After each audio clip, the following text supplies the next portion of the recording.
Breaking చూస్తున్నాం. National dam safety authority chairman Anil Jain నేతృత్వంలో 6 నిపుణులతో కేంద్రం కమిటీ వేశారు. మేడిగడ్డ బ్యారేజ్ని పరిశీలించనున్న డ్యామ్ సేఫ్టీ అధికారులు సమీక్ష తర్వాత మేడిగడ్డ రిజర్వాయర్ను సందర్శించనుంది కమిటీ. మేడిగడ్డ ఘటనను తీవ్రంగా పరిగణించిన కేంద్ర జలశక్తి శాఖ, రాష్ట్ర నీటిపారుదల శాఖ అధికారులతో నిపుణుల కమిటీ సమీక్ష నిర్వహించనున్నారు.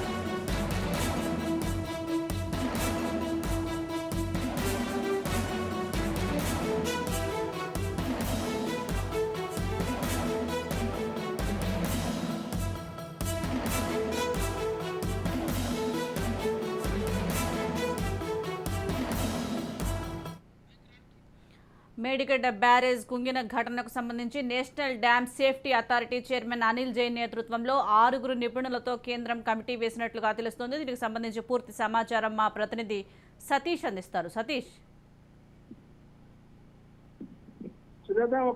కాళేశ్వరం ప్రాజెక్టులోని మేడిగడ్డ ప్రాజెక్టుకు సంబంధించి కుంగిపోయినటువంటి అంశంలో భాగంగా కేంద్ర పరిశీలన బృందం మేడిగడ్డ బ్యారేజ్ చేరుకుంటుంది. ఇక్కడ మొన్నటి నుంచి పరిశీలన స్థానికంగా ఉన్నటువంటి ఇంజనీర్లు పరిశీలిస్తున్నటువంటి నేపథ్యంలో అసలు పూర్తి స్థాయిలో ఎంత మేరకు నష్టం జరిగింది, ప్రాజెక్టు పరిస్థితి ఏంటి అనేటువంటి అంశానికి సంబంధించి పరిశీలించేందుకోసం కేంద్ర బృందం వస్తుంది.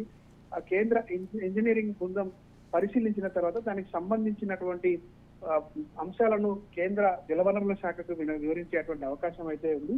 మొత్తానికి కాళేశ్వరం భద్రతను పరిశీలించడంతో పాటు దాన్ని నాణ్యతకు సంబంధించినటువంటి అంశాలను కూడా పరిశీలించేటువంటి అవకాశం అయితే ఉంది. జలవనరుల సంఘం సభ్యుడు అనిల్ జైన్ నేతృత్వంలో 6 సభ్యుల కమిటీ మేడిగడ్డ ప్రాజెక్టును పరిశీలించేటువంటి అవకాశం అయితే ఉంది. దీనికి సంబంధించి కేంద్ర మంత్రి కిషన్ రెడ్డి కూడా కేంద్ర ప్రభుత్వానికి లేఖ రాసినట్టుగా తెలుస్తా ఉంది. మొత్తానికి పటిష్టంగా ఉండాల్సినటువంటి దీర్ఘకాలికంగా మన్నాల్సినటువంటి ప్రాజెక్టు ఇటు కనీసం 2 సంవత్సరాలు పూర్తి కాగానే కుంగిపోవడం, పిల్లర్లు పగిలిపోవడం వంటి ఘటనకు సంబంధించి మొత్తం లోకమంతా కూడా విస్మయానికి గురవుతున్నటువంటి పరిస్థితి కనబడుతుంది. లక్ష కోట్ల రూపాయలతో నిర్మించినటువంటి ప్రాజెక్టు ఇలా కావడం ఏంటంటూ కూడా పూర్తి స్థాయిలో విమర్శలు వస్తున్నటువంటి పరిస్థితి నెలకొంది. మొత్తానికి ఇది అసలు ఎలా జరిగింది, ఇలా జరగడానికి కారణాలు ఏంటిది అనేటువంటి అన్వేషించేందుకోసం ఇటు స్థానికంగా ఉండేటువంటి ఇంజనీర్ల బృందం 3 రోజులుగా పరిశీలిస్తున్నటువంటి పరిస్థితి నెలకొంది. దీనికి సంబంధించి సమగ్రమైనటువంటి నివేదికను తయారు చేసేందుకోసం కేంద్ర పరిశీలన బృందం కూడా వస్తున్నట్టుగా